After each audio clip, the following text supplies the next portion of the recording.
Então vambora, torcedor vascaíno, vambora para mais um vídeo, mais um Fala Gigante aqui no nosso canal do Gigante Vasco. Segundo vídeo deste domingão, vídeo de pré-jogo. Pré-jogo para Vasco da Gama e Cruzeiro, partida que acontecerá já já às 6h30 da tarde no nosso Caldeirão de São Januário. Um jogo decisivo, um jogo que sim poderá causar a demissão do técnico português Álvaro Pacheco em sua estreia dentro do nosso Caldeirão. E olha, se o português espera uma atmosfera que viu contra o Fortaleza no mesmo São Januário, pela primeira vez que ele pisou no Caldeirão, no jogo da terceira fase da Copa do Brasil, ele não encontrará. Hoje o público será completamente diferente. De ingressos esgotados na terceira fase, pouco mais de 10 mil ingressos foram emitidos nesta tarde de domingo.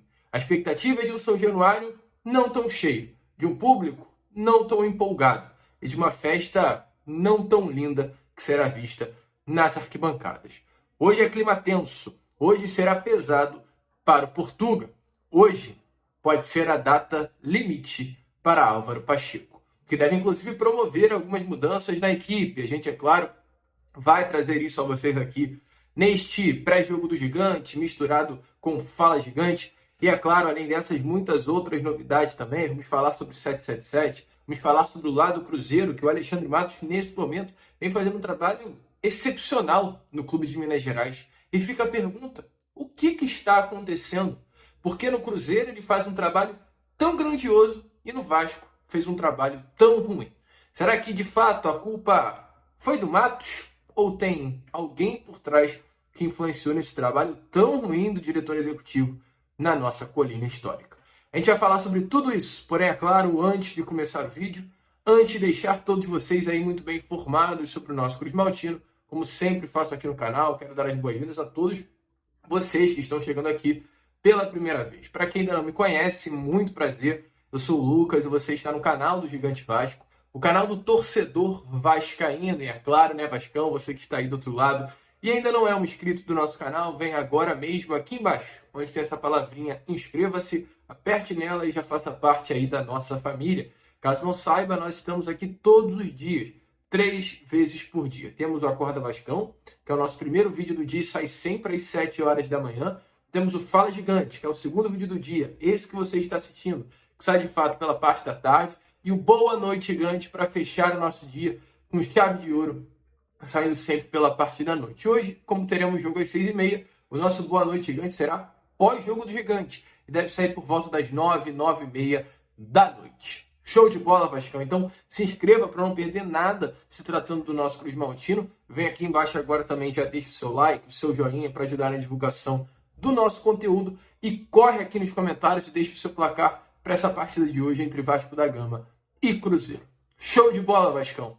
Vamos então, sem muita enrolação, né, falar logo do nosso Cruz Maltino. Eu quero começar aqui, primeiramente, este Fala Gigante com vocês, deixando para falar lá no final sobre a 777 Partners, inclusive abrindo um grande parênteses aqui com vocês, que pela primeira vez anunciou de fato que está passando por um processo de falência. A gente vai trocar essa ideia com vocês aqui já já. E falar também sobre a situação envolvendo o lado do Cruzeiro, o lado do Alexandre Matos. Vamos deixar para trocar essa ideia com vocês mais para o final do vídeo. Quero antes, porém, falar sobre a situação que Vasco e Cruzeiro se enfrentam hoje no nosso Caldeirão. 2 momentos completamente diferentes, tanto dentro quanto fora das 4 linhas. E quem diria, né? 2 SAFs que foram constituídas em momentos muito semelhantes. Cruzeiro na Série B, o Vasco na Série B. O Cruzeiro, à época, vendido para Ronaldo Fenômeno, 90% das suas ações após uma crise financeira gigantesca que o clube de Minas Gerais passava. E o Vasco da Gama vendido também em um período muito semelhante, no ano de 2022, também na Série B do Brasileirão, porém 70% das suas ações e para um grupo norte-americano. O Vasco vendendo essas ações para a 777 Partners e via uma grande expectativa de ter um futuro brilhante, assim como foi também com a venda do Cruzeiro ao Ronaldo Fenômeno. Mas no final de tudo realmente mostrou que tanto a venda do Cruzeiro quanto a venda do Vasco da Gama não foram tão boas assim, e as duas se desenrolaram em diferentes caminhos. Enquanto a do Cruzeiro optou-se pela venda, hoje a venda do Cruzeiro foi feita ao Pedrinho, do Supermercados BH, um grande empresário do ramo de supermercados em Belo Horizonte. O Vasco da Gama ainda não vendeu a sua SAF, mesmo com esse desejo do grupo norte-americano de vendê-la nesse momento. As ações da SAF Cruz Maltina estão judicializadas e hoje, né, quem é o grande controlador da SAF do Vasco da Gama é o próprio Clube de Regatas, né, Vasco da Gama é o nosso modelo associativo. E se por aqui o Vasco está duro de fato, hoje o Vasco não tem dinheiro para se investir na janela de transferências, do lado de lá, meu amigo, a situação está muito diferente. Até porque hoje o dono da SAF Cruzeirense tem bala na agulha, tem grana. Para você ter noção, no último ano, em uma análise feita, em um estudo feito, o Pedrinho, do Supermercados BH, teve o faturamento de 17 bilhões de reais. Essas foram as cifras que Pedrinho, esse grande empresário e hoje dono da SAF Cruzeirense, teve no último ano. Então, meu amigo torcedor, o Cruzeiro vai vir forte. O Cruzeiro irá voltar para o cenário do futebol nacional com grandes investimentos, grandes contratações, por ter à frente do clube um baita de um investidor e apaixonado pelo Cruzeiro. Pedrinho é cruzeirense e para uma SAF, nada melhor que ter como dono quem ama esse clube. E o Cruzeiro, nesse momento, tem esse dono. E não à toa, o Cruzeiro está investindo no mercado, está vindo forte, vai fazer várias contratações, assunto que iremos trocar com vocês já já. Então, internamente, o Cruzeiro se vive um grande momento. No Vasco não é assim. O Vasco vive um momento de brigas entre associação, Pedrinho, 777 Partners, Jorge Salgado, Josh Wander, e dentro das quatro linhas também as coisas não estão funcionando.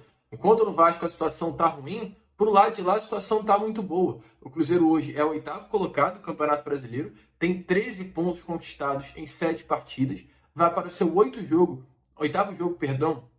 no Brasileirão, com chance de chegar aos 16 pontos e entrar no G4 do Brasileirão.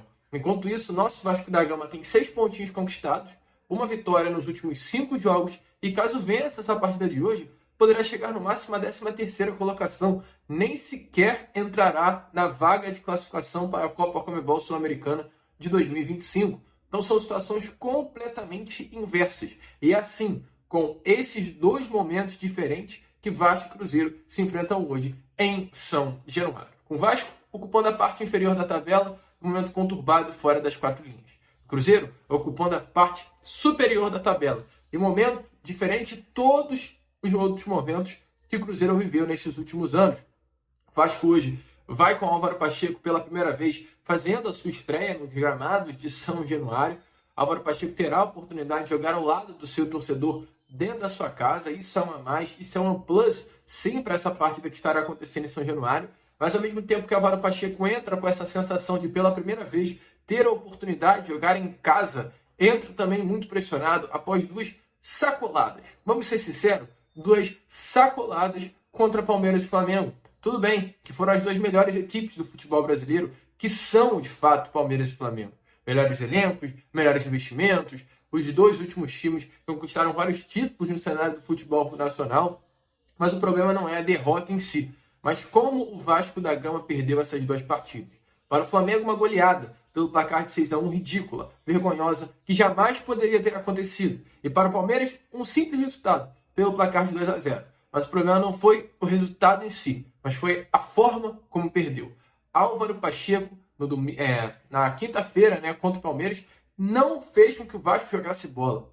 Álvaro Pacheco conseguiu em 2 partidas somadas, Flamengo e Palmeiras, fazer com que o Vasco sofresse, 58 finalizações. Isso não me cai bem. Isso não é legal. Enquanto o próprio Vasco, do próprio Álvaro Pacheco, criou 10 vezes. Um time seco de ideias, um time raso, um time mal taticamente, um time mal estruturado, um time bagunçado, um time sem modelo de jogo. É um time ruim hoje do técnico Álvaro Pacheco. E por isso, tudo que eu listei a vocês, hoje ele chega assim, pressionado em São Januário. Até porque há no cangote dele aqui atrás um suspiro de Ramon e Emiliano. E quem não quer enxergar isso, meu amigo, me desculpe, precisa começar a enxergar. Emiliano Dias é um nome, sim, que internamente ainda tem força. O grande problema de Emiliano Dias e Ramon era com o Lúcio Barbosa. Foi o Lúcio Barbosa que queria sair dos 2. Eles saíram. Aliás, ele saiu. Lúcio Barbosa não está mais no Vasco. Isso abre caminho para o retorno do Emiliano e do Ramon, que estão loucos para voltar para a colina histórica. E sobre hoje, o que podemos trazer a vocês dessa partida entre Vasco da Gama e Cruzeiro?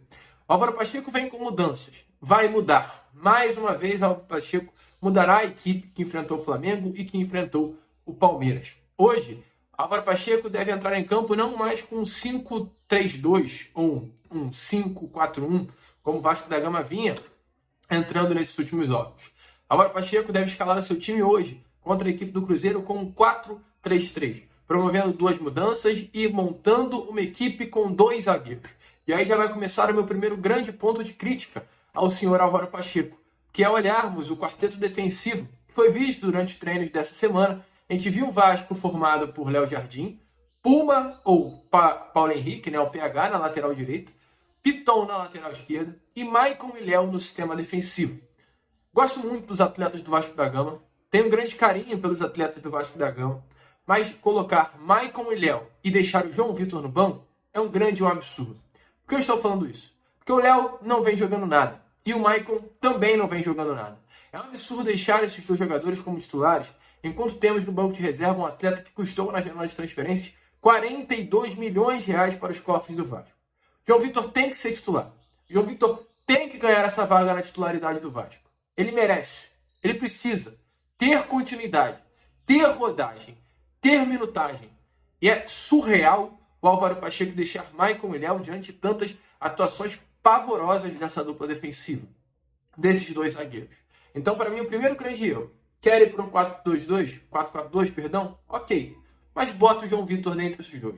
Ou sai o Maicon ou sai o Léo. O João Vitor tem que estar presente na defesa. Não tem mais como Léo e Maicon serem titulares. A gente olha para o meio-campo e vê o meio-campo também com mudanças. O Zé Gabriel deve permanecer nesse time de hoje, deve ser titular. Entrou contra o Palmeiras, não foi muito mal, conseguiu ir bem ali quando se foi utilizado, se foi acionado na partida. E há uma dúvida com relação a Pablo Galdamés. Ele apareceu em alguns treinos nos últimos dias, mas há a possibilidade de hoje, contra a equipe do Cruzeiro, o Hugo Moura ganhar a vaga no time titular no lugar do Galdamés. Então será uma dupla de volantes composta por Zé Gabriel e Hugo Moura. Mas ainda também há a possibilidade do Vasco não entrar apenas com uma dupla de volantes, mas um trio de volantes. Povoar o meio de campo com Zé Gabriel, Galdamés ou Hugo Moura e JP ou Matheus Carvalho. Deve ser exatamente essa trinca de volante. Um trio de jogadores no setor de meio de campo, com essa característica de desarmar, mas também com a característica de dar início à jogada. Zé Gabriel, Galdamés e Hugo Moura e JP ou Matheus Carvalho. E com isso, uma trinca ofensiva, que deve ser composta por David aberto pelo lado esquerdo do campo, Adson ou Rossi aberto pelo lado direito e Pablo Verratti centralizado como nosso camisa 9. Deve ser esse o time do Vasco da Gama, um 4-3-3 com algumas dúvidas. Dentre elas, a presença de Rossi ou Adson na ponta direita, a presença de JP ou Matheus Cocão na posição de meio campo, assim como também a presença de Galdamés ou Hugo Moura na posição de meio campo e a dúvida na lateral direita sobre Puma ou PH. São 4 as grandes dúvidas que Álvaro Pacheco chega para enfrentar a equipe do Cruzeiro nessa tarde de hoje no Caldeirão. Tá empolgado? O torcedor acha que vai dar certo? Gostou desse time? Deixa a sua opinião aí nos comentários. Lembrando que hoje teremos no comando apito Rafael Rodrigo Klein, árbitro FIFA, que será o responsável pelo jogo de hoje contra o Cruzeiro no nosso Caldeirão. E falando em Cruzeiro, vamos entrar rapidamente aqui nesse assunto, Pois hoje também deverá ser o reencontro de Alexandre Matos com São Januário. Completamente inacreditável a passagem de Matos aqui no Vasco. Uma passagem muito ruim. Mais de 100 milhões de reais investidos, reforços que não são utilizados, nomes como Galdamés, Hugo Moura, Cleiton, Adson, João Vitor, Sforza. É tanto nome que veio para o Vasco da Gama, tanto dinheiro que se foi gastado e tão buraco, tanta lacuna que ainda é vista nesse elenco esmaltino. E aí a gente olha para o lado e olha até bem pertinho, que é o caso do Cruzeiro, e vê a diferença do trabalho. Porque hoje no Cruzeiro o Alexandre Matos já fez algumas contratações, São elas o Caio Jorge, que já foi anunciado pelo clube de Minas Gerais. Caio Jorge é um baita de jogador, que aqui no cenário do futebol nacional brilhou, vestindo a camisa do Santos, não à toa foi vendido a Juventus muito jovem e volta ao futebol brasileiro agora vestindo a camisa do Cruzeiro. O Cruzeiro comprou o Caio Jorge. Comprou também o atacante Lautaro Dias, que foi um dos grandes destaques do futebol sul-americano nessas últimas temporadas, vestindo a camisa do Independente Del Valle, sendo campeão inclusive do ano passado, a Copa Conmebol Sul-Americana com a camisa do clube equatoriano. Vai para o Cruzeiro, foi comprado também pelo clube de Minas Gerais. Além de Lautaro Dias, o goleiro Cássio, que chega do Corinthians após ser ídolo, né, se tornar um dos grandes ídolos, o maior ídolo da história do clube paulista. Temos também a contratação do Jonathan Jesus, um zagueiro que veio do Ceará, um destaque aí do futebol cearense nessas últimas temporadas, 20 aninhos de idade, muito jovem, né? Então é comprado sendo uma promessa do futebol cearense. Ele chega também ao Cruzeiro nessa janela de transferências. E ontem o Cruzeiro anunciou um acordo com o Dudu. Há uma grande confusão. Hoje, as últimas informações dadas é que o Dudu não viria mais ao clube de Minas Gerais, mas foi um acordo feito. O Alexandre Matos conseguiu negociar a contratação do Dudu, pagando, salvo engano, 25 milhões de reais pela compra dos direitos econômicos do jogador. Até foi anunciado, como a gente falou, pelo Cruzeiro. O Cruzeiro chegou, através de redes sociais, a anunciar o jogador, um negócio que seria feito em 2025, assim, tudo assinado, tudo certinho, mas que nesses últimos minutos as negociações acabaram não avançando como era esperado e como foi se acordado entre as partes. Teremos muitos capítulos ainda.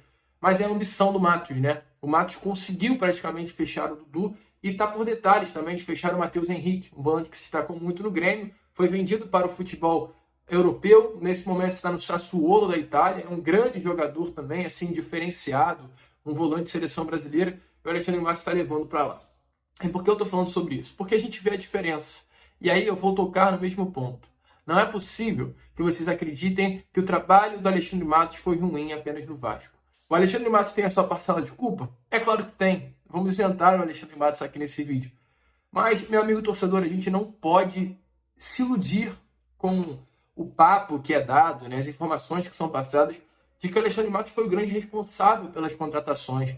Eu volto a repetir o que eu falei com vocês em alguns vídeos atrás. O Emiliano Dias e o Ramon Dias pediram 25 jogadores. Nenhum chegou, cara. Nenhum chegou. Nenhum jogador que Ramon e Emiliano Dias colocou na mesa chegaram ao Vasco. É claro, nomes como o próprio Robert Rojas foram nomes aprovados pela comissão técnica. Mas não é porque foram nomes aprovados que eram desejados pela dupla Ramon e Emiliano. E por que eu estou falando isso? Porque teve um grande papel de influência, torcedor, não seja ingênuo. O caso do Juan Esforça foi um nome que Alexandre Matos não quis. Foi um nome que a 777 quis. Um nome que o departamento scout do grupo norte-americano viu como bom jogador e insistiu pela contratação do atleta e quis trazê-lo ao Vasco da Gama. Não tem nada a ver com o Matos nem com o Emiliano. Então não é possível que vocês enxerguem um diretor executivo que fez um grande trabalho no Palmeiras, no Atlético, no Cruzeiro lá em 2013, no Atlético Paranaense, chegando ao Vasco da Gama, cagando, fazendo só besteira, errando em nomes, não conseguindo contratar, fazendo mais, planejando mal, né, o uso do dinheiro no mercado. E meses depois de sua saída do Vasco da Gama, chegaram ao Cruzeiro e do nada voltaram a fazer um grande trabalho. Vocês acham realmente que ele só ficou ruim no Vasco? Vocês acham que não há um processo ruim? Vocês acham que não foi culpa da diretoria? Vocês acham que não teve dedo na 777 Partners aí, um trabalho tão ruim do Alexandre Matos? Meu amigo torcedor, é claro que teve. Por que você acha que o Alexandre Matos saiu do Vasco? Porque batia de frente com o grupo norte-americano. Porque foi sim colocado dentro de um aquário. Não teve se dado a liberdade a Alexandre Matos para contratar jogadores que hoje está sendo dado ao Cruzeiro. No Cruzeiro, perdão, ele está fazendo um grande trabalho em pouco tempo. Então é importante esse momento do Alexandre Matos para a gente entender como o Vasco da Gama tinha um processo ruim com o grupo norte-americano e como é bom que o quanto antes a 777 Partners saia do Vasco e não volte nunca mais. Caso hoje do Cruzeiro é nítido. Carlos Jorge, Lautaro Dias, Dudu, Cássio, Jonathan Jesus, Matheus Henrique, 6 bons jogadores em poucos meses de Cruzeiro. Enquanto no Vasco, horríveis jogadores em muitos meses de clube. Mas enfim, deixa a sua opinião aí nos comentários. Inclusive falando sobre o 777, para fechar aqui o vídeo, né? Hoje tivemos a informação dada pelo, inclusive, Dantesco, lá do Expresso 1923, que a 777 admitiu pela primeira vez em processo que está correndo na justiça estadunidense, que está em rápido declínio financeiro. Né? Além disso também, né, o grupo norte-americano não efetuou um pagamento de 15 milhões de dólares referentes ao processo em questão. Além de Raul Capital Partners, acionou a justiça e cobra da 777 exatamente um valor de 609 milhões de dólares. Então, assim, a situação está muito complicada para o lado de lá. o quanto antes tende sim ao grupo norte-americano decretar falência, os ativos serem vendidos, Vasco da Gama vai nesse bolo. Mas tudo isso a gente vai trazendo para vocês durante essa semana. Tem muita informação a trazer, muita novidade a contar, mas hoje o foco tem que ser esse Vasco da Gama Cruzeiro. A gente fez questão de esclarecer tudo aí para esse jogo que estará acontecendo já já na tarde desse domingo. Show? A gente fica por aqui, se inscrevam, compartilhem, ajudem aí o nosso crescimento e como nós sempre falamos aqui, saudações vascaínas.